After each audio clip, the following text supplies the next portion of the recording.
An entire world is ready for you to start your career teaching the path to wellness. Mastering the science of mindfulness.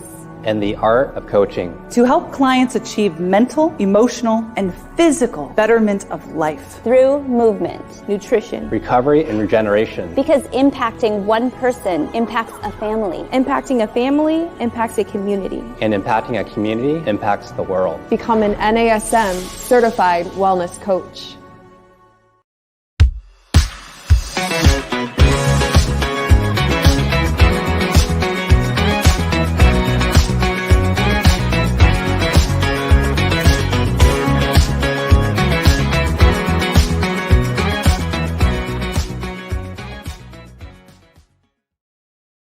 Hello and a hearty, heartfelt welcome to you all.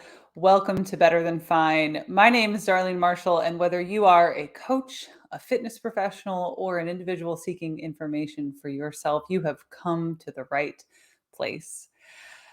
My grandfather, his name was Reverend Jake Campbell. He was born into a family farm, a working family farm of about 100 acres in upstate New York. And when he had a pretty wild life, when he was in the 5th grade, he had to drop out of school because my great-grandfather had broken his back. So at the age of 11, he was essentially running the family business and the family was relying on him. And that just sets the tone for a wild life. So by 19, he'd lost all of his teeth. One of the family stories is that he had a television before he'd had running water in his house.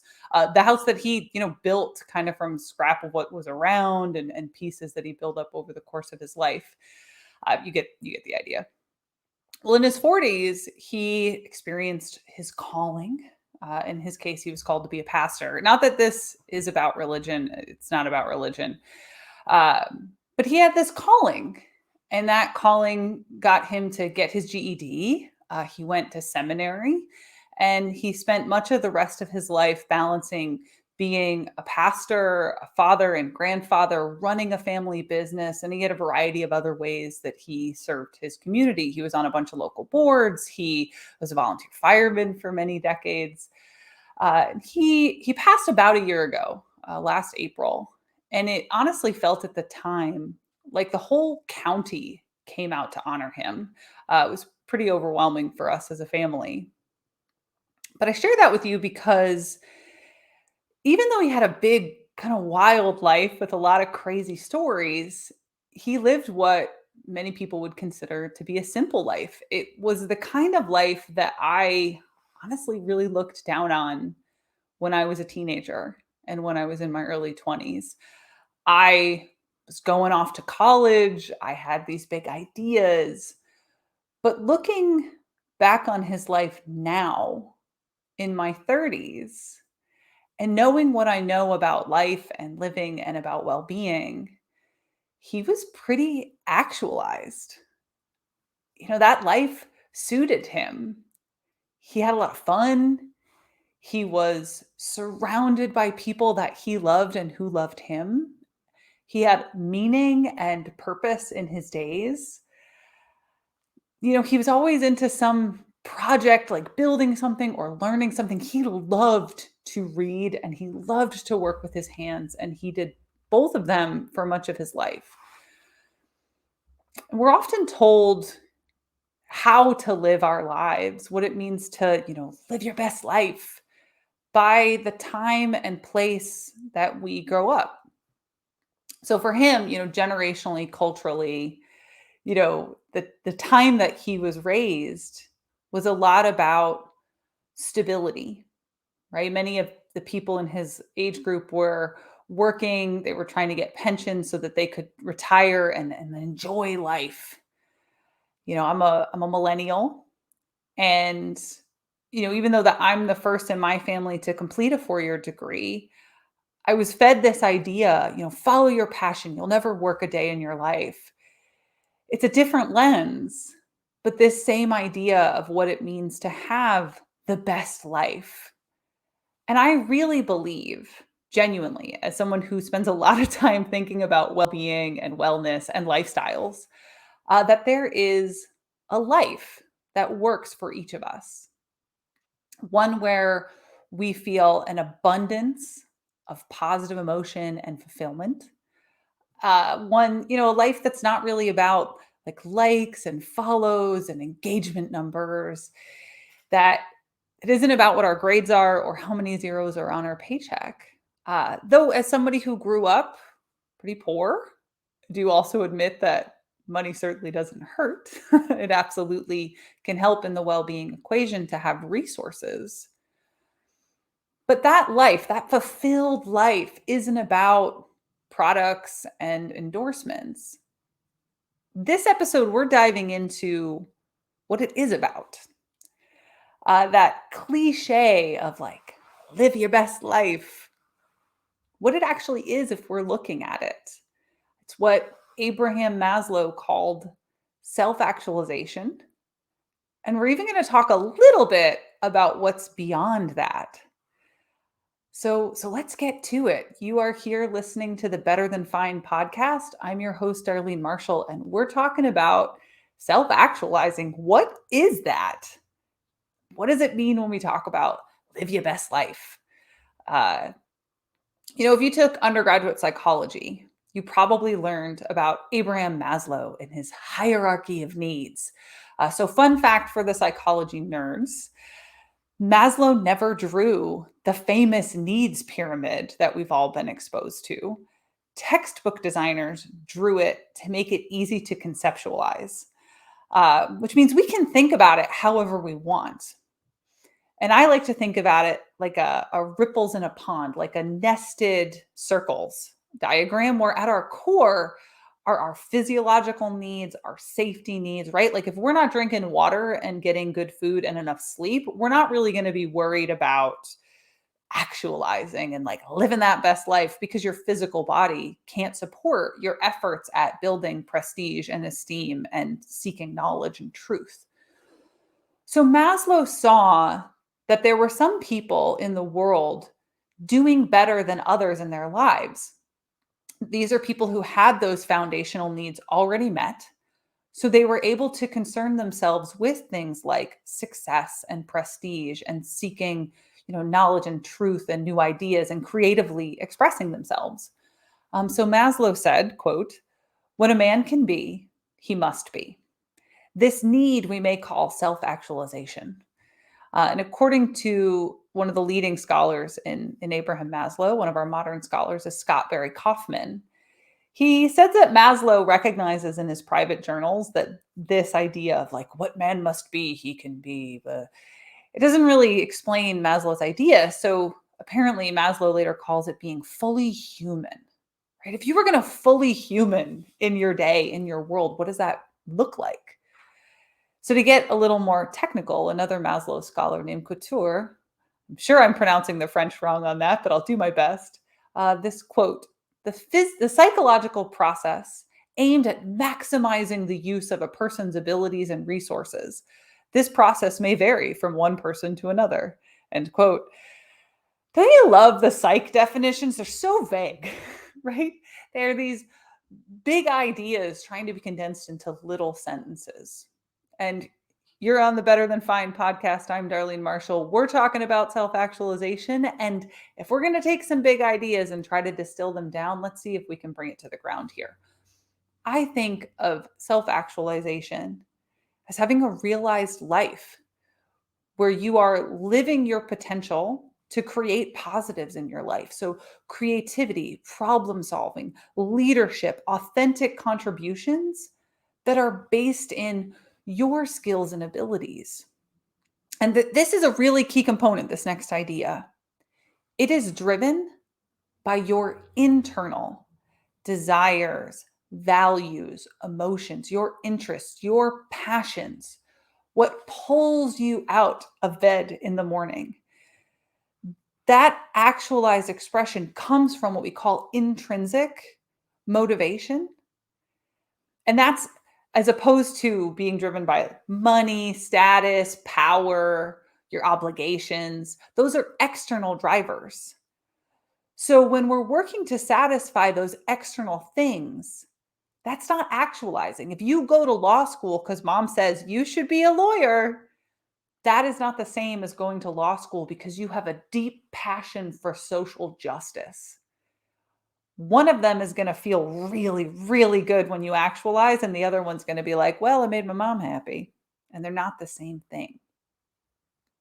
And I think this really, really matters if we're committed to this idea of living your best life, of fulfilling your potential in yourself. It's not someone else's idea of your potential. It's your idea of your potential. So often in the wellness space, we approach this like we're just trying to hack our best lives. But Maslow knew that actualizing is actually growing more and more into yourself, as opposed to trying to hack some external idea of what it means to be successful.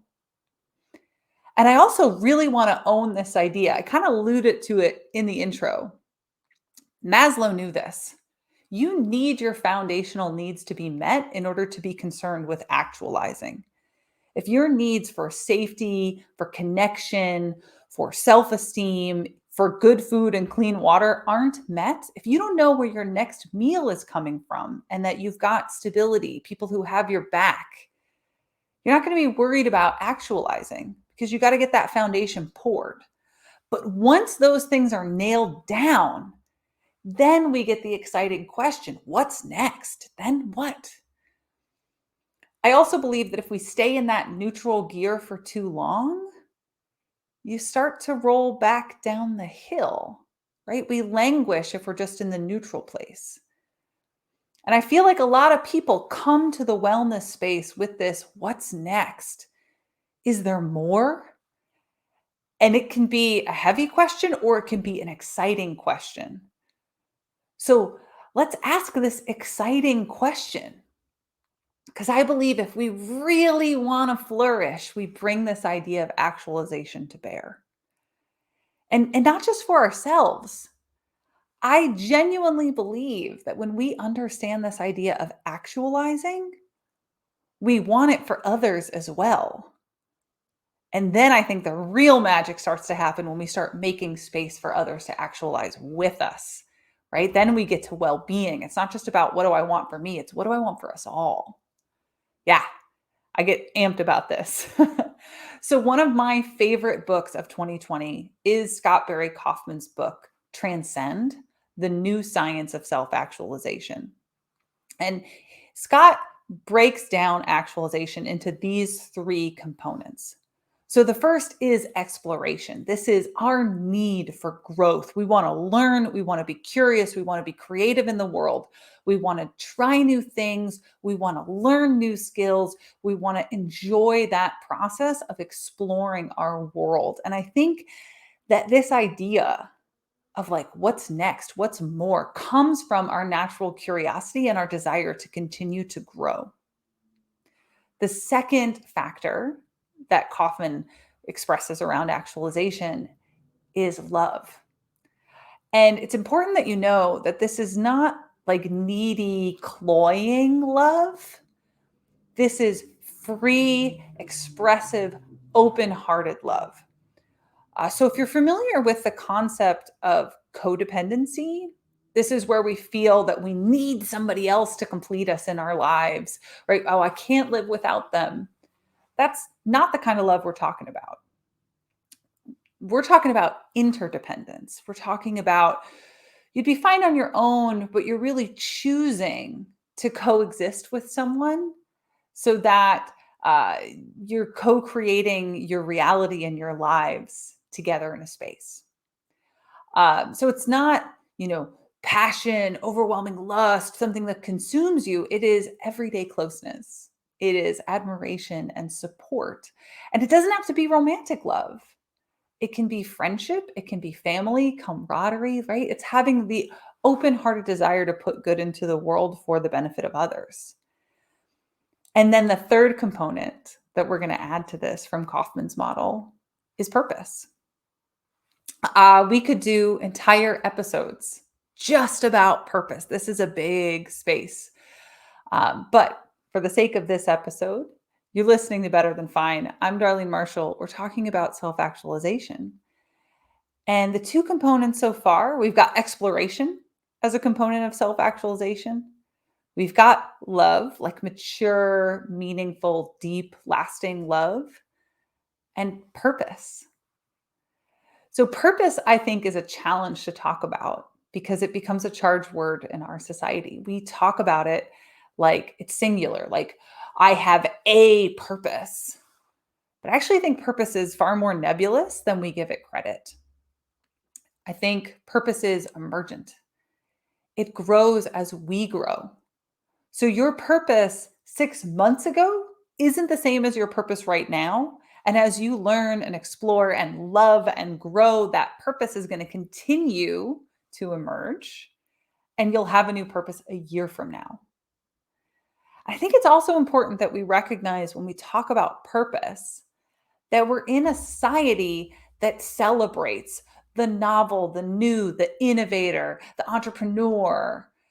So then we think that having purpose means that we have to be that novel, new entrepreneurial thing.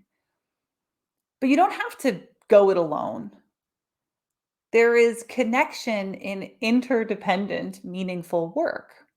So here's a quote from Maslow on the subject. Self-actualizing work transcends the self without trying to. It's simultaneously seeking and fulfilling of self and also an achieving of the selfless, which is the ultimate expression of the real self. Okay, so let's bring that one down to earth. When we are being our fully expressed self and contributing, we're helping others. And when they're doing the same, they're helping us. Isaac Pilotensky from the University of Miami calls that exchange meaning and mattering. We want to have meaningful contributions that we make to others, and we also want to know that we matter to them.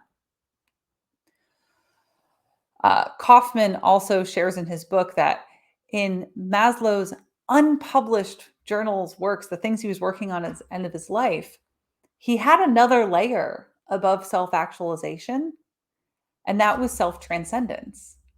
It's that when we are fully actualized, we are contributing to things greater than ourselves, right? The self falls away and we're part of these bigger and bigger things in the world. So actualizing and having purpose isn't about you, even if it is about you. So when we show up and we contribute to our world in meaningful ways that serve others from our sense of self and purpose, we're actualizing and we're contributing. And in this way, self-care, self-actualizing, all of this work that we do on ourselves isn't selfish. That's how we balance this idea of, narcissism, self-accept, the self obsession in the wellness space. Not if it's not only about you. And that's why I think talking about actualization, talking about purpose, like it's so important when we talk about the wellness space to talk about how to make it bigger than just you. Okay, I'm going to shift gears here, but I promise we're going to bring it all back home in a second. But first, you're listening to the Better Than Fine podcast. I'm Darlene Marshall. We're talking about self-actualizing. And Martin Seligman, he is considered to be the founder of positive psychology, our grand poobah in the positive psychology space. And he created what's considered to be the most widely accepted, widely known idea about what it means, what well-being is. And it's called PERMA. It's an acronym. It stands for positive emotion, engagement, relationships, meaning, and accomplishment. And in the years that I've known Dr. Seligman, I've heard him talk about building what he calls PERMA people. And we all kind of know people like this. It's people who are positive, they're fun to be around without being annoying and acrid. They're open-hearted, but they're not arrogant. And when they're in the room, you just feel good to be around them. And Seligman posits, he believes that if we could build more PERMA people, if we had like a PERMA people generator, then we could send them off into the world, into the places that most need them, right? Hospitals, nursing homes, places where people struggle. And the PERMA people could be seeds of well-being to make those places better and the people there better. Now, another great person in the positive psychology space that I know, his name is Dr. Dan Tomasulo. He is the director of the Mind, Body, Spirit Institute at Columbia University. And I was talking to him once about this idea, Seligman's idea about PERMA people. And Dan kind of gets this little nod and smirk on his face like he does sometimes. And he goes, well, they're actualizers. So they're people in Dan's idea, they're people who are self-actualized. They've found ways to work through life's challenges, to make positive meaning and find purpose and interdependent love.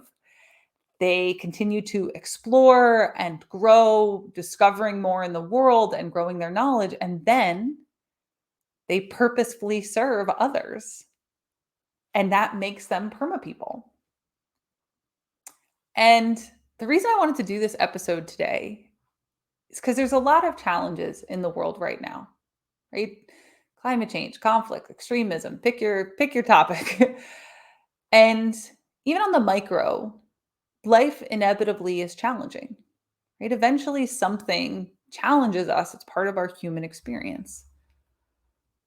But I believe that if we meet these challenges with creativity and resilience and kindness and care, the world needs more people living to their full creative potential to push back on those challenges and to grow a better future. And for anybody who's struggling to meet that idea, I want to share a quote from Scott Barry Kaufman. It's precisely when the foundational structure of the self is shaken that we're in the best position to pursue new opportunities in our lives. It's right in that moment when things get hard that we have the chance to grow into a bigger, better iteration of ourselves. That actualizing becomes that much more possible. Okay, some big ideas here. You're listening to Better Than Fine. I'm Darlene Marshall. We're talking about self-actualizing. And I want to caution you that self-actualizing isn't a box that we check. It's not another thing that you need to beat yourself up about not doing, like drinking enough water or practicing yoga enough times a week or whatever. And it's not something that we have to chase. But there is a relationship between actualizing and wellness and well-being. People who score high on self-actualization tend to also score higher in life satisfaction and well-being and self-transcendence, which translates to the idea that they are likely more stable and they're happier. And I want to share one last little factoid from Scott Barry Kaufman. He had an article in Scientific American back in 2018. Apparently, Maslow thought that actualizing was really rare, that young people couldn't actualize. They hadn't lived enough experience in their lives. But he was wrong. In Scott Barry Kaufman's research on self-actualization, he found it's actually distributed through our population, just like height or IQ or any other factor that gets evenly distributed around people. And Kaufman also found that it's not related to age, religion, income, gender identity, or biological sex, childhood conditions of raising. Like, you have the ability to pursue a life as a PERMA person. You can actualize. Doesn't matter where you came from. If my grandfather is any example, you don't even need to have your own teeth. If you go out and explore the world, if you build connections, interdependence, love, community, and you find purposeful and meaningful ways to contribute that align with your interests, your goals, your skills, you can build wellness and well-being, not just for yourself, but for those around you. And that's the essence of actualization, right there. Whew. We'll leave it there. But if you've enjoyed this episode, if you have learned something, if you want to support the show, like, subscribe, leave comments. You can find me on Instagram. I'm darlene.coach. I would love to hear from you. Shoot me some feedback, some questions, find my DMs. You very likely will influence a future episode, and I would love to hear from you. Thanks.